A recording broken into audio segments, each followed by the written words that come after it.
What's about milk? Yeah. No milk. No milk. No milk. Yeah, we'll get there, but no milk. So you said polyunsaturated, Right. what's an example of that? I'm sorry? What's an example of that? Polyunsaturated fats are things like vegetable oils. Vegetable oil, canola oil, stuff like that. That stuff's going to go rancid. Believe it or not, fish is actually polyunsaturated fat. We like fish. Fish is okay for us, but if you think about it, the saturation level of fats tells you how quickly they go rancid. And so, like, if you leave fish on the counter overnight, not good, right? Like, that's going to go rancid. So we don't want that. We don't want to put rancid fats in our body. Monounsaturated fats only have one place in the lipid chain that they can accept an oxygen molecule, and so they don't oxidize very easily. Saturated fats have no places in the chain to accept an oxygen molecule, so they are not going to go rancid as well. If you're going to cook with high heat, butter or coconut oil are fantastic. They have a very high smoke point. They do not break down under heat. Olive oil is great for salads, but I wouldn't cook at high heat with it. Ali? Quick question. The thumb-sized fat is not considered part of the meat or anything like that. Right. That's extra on top of that. Right. Yeah, exactly. And so we're selecting very lean sources of protein. Ali's question was, the fat is not considered part of our protein source here. No, we want to add additional fat because we have such lean choices of protein here. The reason being, if we choose fatty cuts of meat, there's widely variable amounts of fat in that we can't really control for, whereas we can very much control for the amount of additional fat that's going into our meals, either that we're cooking with, you got to count that, or that we're throwing on top of it later on. If you're like, I don't know where to add my fat, it just doesn't make any sense to me.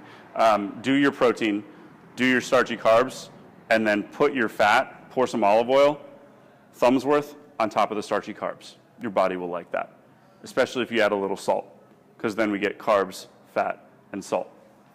Makes your brain go crazy. The people that design desserts understand this. Yeah, if you've ever been to like Cheesecake Factory, all their desserts are sweet, salty, and have fat in them. Cool. Protein, carbs, fat. Questions so far? You guys hanging in there? We all right? Good stuff. Continuing on. Let's talk veggies. Guys, veggies are incredibly important. They're not part of these other groups because they don't really have a lot of caloric content. There's not a lot of energy there. That being said, they're a very important part of our diet in that they have a ton of fiber in them that's good for making our digestive tract work at the speed that it is supposed to and allow us to get everything out of our food that we need. They also have lots of vitamins and minerals. And so the micronutrients in vegetables are absolutely necessary to make everything go. So I've seen people that follow the rest of the nutrition plan really well, but they don't eat veggies, and they don't get the results. And it's kind of weird to figure out why, but it doesn't happen. So veggies, fill the rest of your plate with veggies. We're talking fibrous veggies, things like broccoli, Brussels sprouts, asparagus, leafy greens, spinach, salad greens are great for this one as well. If you want to get into something like some bell peppers or something like that too, that's fine. Probably shouldn't do a crazy amount of volume there because they can start to add up as far as carbs, but don't be afraid of that at this point. You're welcome to eat it. Lots of veggies. Hard to overdo the veggies. Veggie questions? Yes, Sarah, go. I have a side question with if I was making a salad out of this Mm-hmm. and I wanted to add lemon juice as like a dressing with my oil, is that already too complicated with the lemon juice, or is that fine? Does that fit into this? Lemon juice is kind of, so question was, is lemon juice okay to add to a salad following this protocol? It's fine. Yeah, lemon juice is pretty inconsequential because if you think about the quantity that you're going to add, if it was like a cup of lemon juice, yeah, there'd probably be an issue with sugar in there, but you're probably going to add a few tablespoons. There's really not enough sugar to add up there to anything, so that's totally okay. Phil, you had a question about veggies. Just think that what you had said earlier, that was my issue. Like, I could do everything else, rice and turkey meat, boom, boom, boom, boom, and I forget the veggies, and I feel like I've stalled already. Mm-hmm. So maybe I need to incorporate it. Yes. And also the fiber, like I'm noticing I need some fiber in my diet. So I'm noticing if you don't do your veggies and you're just eating rice and turkey, you're gonna need supplemental fiber. Yeah, so the clinical term for that is called transit time. is how long food takes to transit your digestive system. And vegetables are an important part of making sure the transit time is appropriate. Because we got to be able to have enough time to get all the not only the energy, but also the vitamins and the nutrients out of your food. So, yeah. Guys, anybody not like veggies at all? Cool. So, Phil, we'll talk about not liking veggies. Frozen veggies at Trader Joe's. They have a wonderful variety. They have Brussels sprouts. They have broccoli. They have mixed veggies. Guess what? You get to go buy that, and you get to put a cup on your plate every single meal. If you hate veggies, guess what? You get to eat frozen spinach. Why? Because it's great for you. And it doesn't really matter because you hate all veggies. What would you suggest for veggies for your breakfast, that early meal? Yeah, so that's a good question. So if you really want to, we can kind of blur the lines here. So realistically, you can have chicken breast and potatoes and olive oil and broccoli for breakfast. You can. It's okay. Like, you will survive. In fact, many people do this with great success. Zach's questioning the survival part of that. But if you really wanted to, and I'm okay with this, you could combine the veggie and the carb and have some berries for breakfast. Like some blueberries, some strawberries, some raspberries. It's very hard to overdo it on berries. You'll kind of get to the point where you're like, I feel like that's enough blueberries. And you're probably right.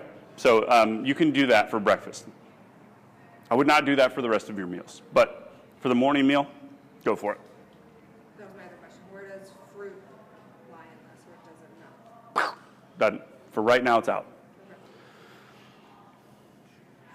It's not for the rest of your life. Fruit's wonderful. It's great. You should eat fruit. For right now, we're going to keep it simple. No fruit. How do you feel about supplements? Supplements? Like creatine or testosterone? No, like Metamucil. Nope. No? Well, I mean, whatever you're doing, fine, but it doesn't make up any of this stuff. Yeah, a fiber supplement is not going to fix you. We need the vegetables. Got to eat the plant. Plus, I learned that all those supplements aren't regulated, so that was fun. Yeah. It's kind of wild. Are zucchini and carrots considered good vegetables? Chris asked, are zucchini and carrots considered vegetables? Yes, I would consider those great vegetables. Zucchini, squash, green squash, carrots. If you're going to go like hard in the paint on some carrots, just limit it. So if you're having like 4 cups of carrots, not only is your process of elimination the next morning going to be interesting, but there's also some significant carbohydrate content there. So yes, have some carrots. I wouldn't go more than a cup per meal because there's going to be a lot of carbs in there if you do. By the way, guys, if you have a sweets craving, carrots are great at curbing a sweets craving. I know carrots are not sweet, but it does talk to your body in the same way, and it'll stop it. We on track so far? Good stuff, guys. Questions? 4 times a day. Protein, carbs, fat, veggies. Going on the lemon juice question. Yeah. I like hot sauce and stuff in my meats. Is that okay? Sure. So what goes into the hot sauce? What's in it? Chilies and salt. Chili, yeah, it's typically some version of chilies, salt, and vinegars is kind of what goes into hot sauce. And there's some proprietary stuff. That sounds okay to me. Now, if there's sugar in it, and like barbecue sauce is not considered hot sauce. But hot sauce, I'm okay with. Yeah, I don't see any problem there. Any other questions? We're doing great so far? Is anybody at the point where they're like, screwed them out? No? All right. Took away my Pabst Blue Ribbon. I'm out of here. All right, guys, so let's talk about, next up, we're going to talk about foods that we're going to avoid. And so this is a good list here that we're going to create over here of what to avoid. I have a list in front of me. I want you to try and guess the categories on that list of things that we're going to try to avoid. Who said processed food? Yeah, that's down here. That's the last one. That's our capstone. Dairy. Ding, ding, ding, ding, ding. That's number 3. Cool. We'll come back as to why. Alcohol. Yep. That's number 1.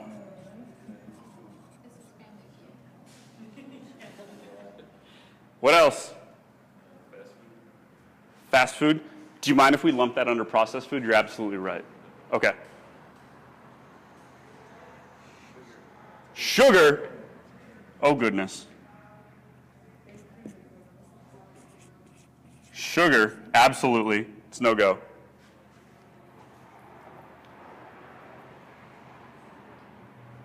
there some like bread and pasta thing that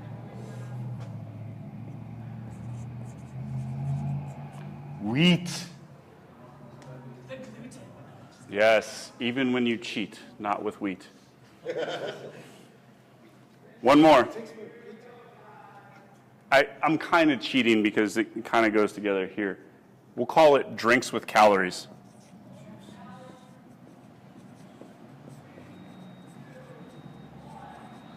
Yeah, orange juice is more like Coca-Cola than you would think. And so any drinks with calories are out. Soda, juices, sweet tea, some things that are okay. Coffee is okay. It's all about what you put in your coffee. Take it easy on the creamer. Yeah, have your black coffee. There was some concern for a while that caffeine would cause an insulin response in people. Don't worry, they've debunked that myth. It takes a crazy amount of caffeine to cause an insulin response in your body. Coffee's all right. Water's great, of course. Unsweetened tea is also excellent. All that stuff is good. If you have a soda craving, try sparkling water, especially the flavored sparkling waters. It's just sparkling water with like some typically like fruit oils in it or something like that. It's pretty good stuff. Now, we also want to stay away from diet sodas. One, most of them are probably going to give you cancer. We're not really sure yet, but initial studies are not great. And two, they're going to not help you kick the sweet craving. So if we have sweet soda, your body's like, oh, we're getting sweets, we need more of that. And so it's going to pull you right back to it. So we're going to jettison the diet sodas as well. And the sweeteners for the coffee too? Like, Yeah.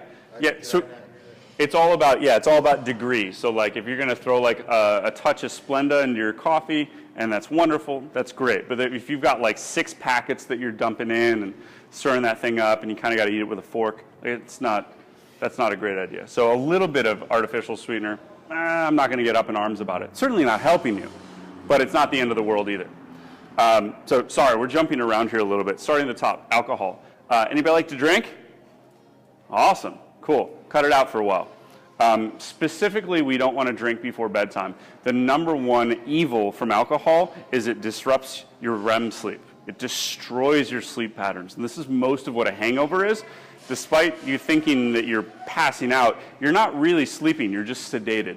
And so you don't get any rest that night, and your body's not recovering, and your hormone cycles the next day are really going to suffer from it. And so no alcohol before bedtime. If you're going to have a drink, make it middle of the day, get it all the way out of your system. Go to bed dead sober. Also, let's kind of avoid it during the week. There's no reason to be drinking during the week. We're all adults here. Cut it out. If you were in college, it'd be okay. But we're past that point. Additionally, what's going into your drinks? If you're going to have a delicious mixed drink, there's probably a lot of sugar in that thing. Something like a high-quality scotch or a whiskey is great. A high-quality tequila, talking about sipping it, not shooting it, is a good idea. It's better than something like a rum and coke, something like that. Questions on alcohol? Again, you guys will drink again. Just hopefully not for the next 6 weeks. Drinks with calories, we talked about with their sugar in there. When we take in a bunch of sugar, our body's going to store it as adipose tissue unless you're exercising right then. So your body can't deal with elevated blood sugar. It's got to bring it down. And so it either goes into your muscles, which that would happen post-workout. If we take down some sugar, it goes to your muscles. But typically we don't drink soda or something like that. It would be away from our workout where it just kind of gets stored as fat tissue.